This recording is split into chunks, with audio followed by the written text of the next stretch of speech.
Today I'll be presenting Fly High, Run Far, a 1991 historical drama directed by Im Kwon-taek, one of South Korea's most renowned filmmakers.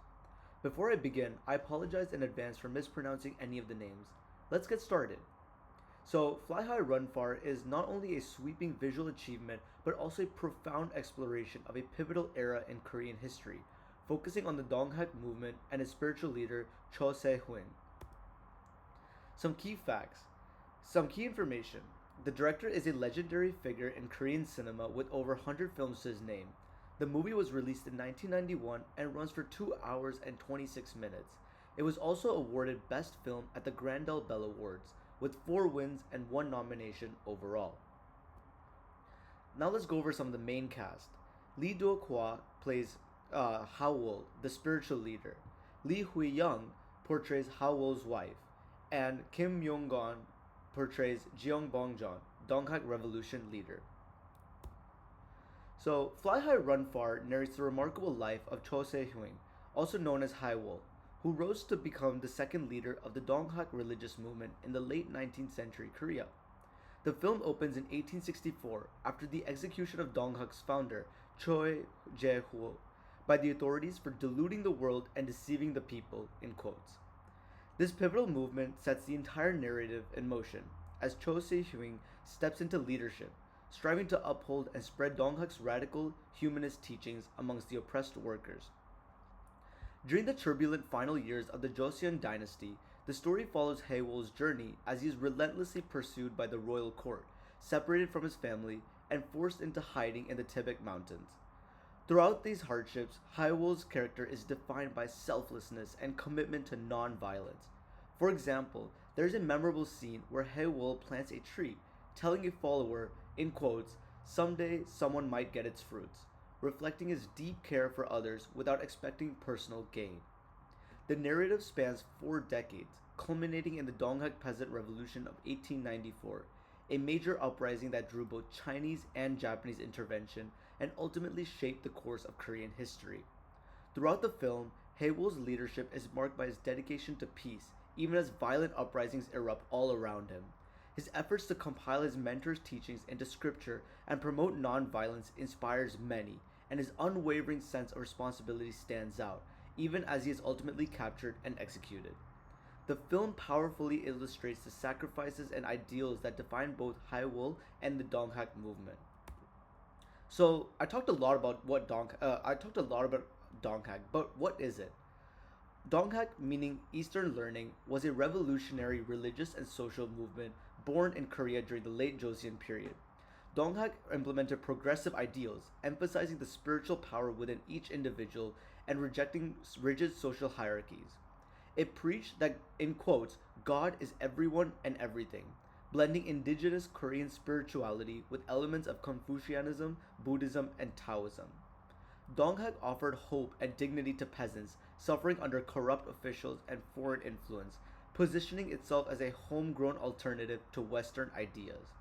Its core philosophy was to bring reform through peace, explicitly rallying against violence, even though later uprisings would occur. Haewol, as depicted in the film, continued these principles after his mentor's execution, urging followers to maintain peace and selflessness despite oppression.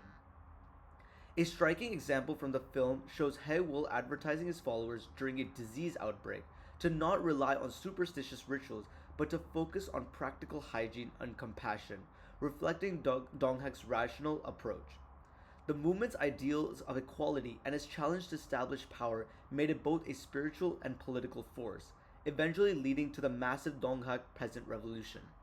Donghak's legacy, as shown in the film, is one of selflessness, service, non-violence, and the belief that social reform begins with the dignity of every individual.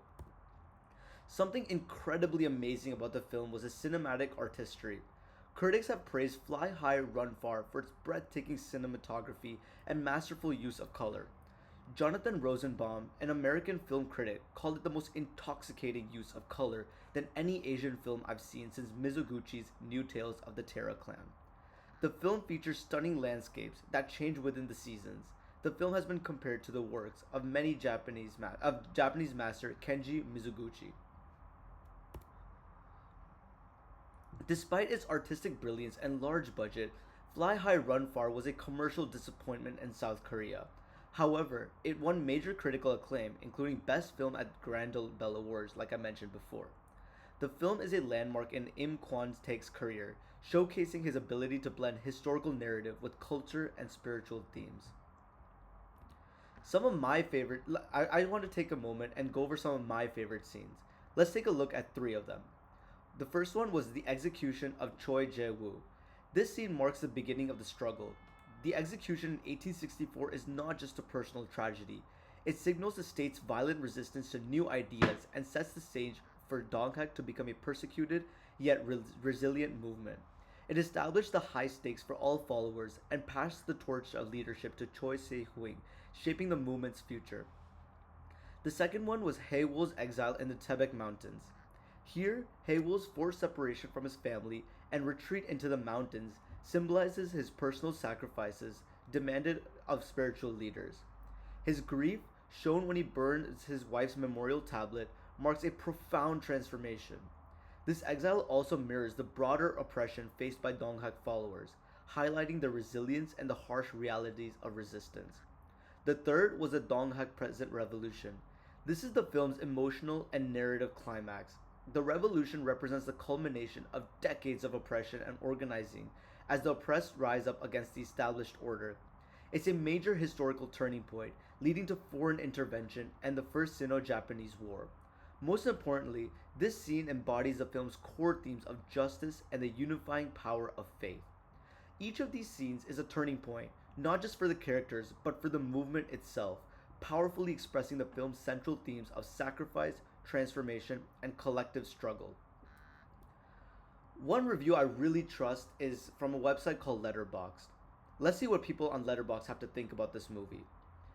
So the first was many reviewers highlighted that the film is under discussed, and this basically means that it requires a deep understanding of the Donghak movement and late Joseon history. So if you're not really familiar with it, it makes it just a little bit harder to understand the true depth of the film. Critics also praised director Im Kwon Taek's ability to capture both the brutality of war and quiet spiritual movements. So the film's scope is basically it's basically described as a daunting, blending epic historical events with intimate, reflective scenes, and this is all directly pulled from there. Some other people actually call it beautiful and powerful spiritual epic, noting its focus on the radically humanist Donghak sect and its charismatic leader Haewol. Um, Korean reviewers especially appreciate how the film uses subtitles and visuals to help viewers really understand the flow and Donghak's significance. They noted that the film's stunning portrayal of traditional Korean landscapes and people, they called it one of Im Kwon Taek's best works for both its beauty and educational value. There also are mixed reactions. Not all feedback was as glowing as I mentioned. Some viewers found that the pacing was very slow. It struggled with poor subtitles in some versions. But this criticism still acknowledged the film's beauty and unique perspective on Korean history. Just to summarize everything, Letterboxd users see Fly High, Run Far as a challenging but rewarding film that celebrated Im Kwon Taek's artistry, historical depth, and powerful ability to blend spiritual power into everything. So, what did we learn from this film? From a historical standpoint, the film offers a window into a transformative period in Korean history and the roots of modern Korean identity. In a religious sense, Donghak's philosophy of a universal ideology was revolutionary, challenging social hierarchies and inspiring social change. As a major work by Im Kwon Taek, the film preserves and honors Korean culture, cultural heritage, and memory. I also mentioned this before, but the film's visual beauty and narrative power elevated Korean cinema on the world stage. And finally, from an equality/justice standpoint, the story of Donghak resonates with the universal themes of equality, justice, and resistance to oppression. Thank you so much for listening to my presentation. I hope you guys learned a little bit about Fly High, Run Far, and its historical background.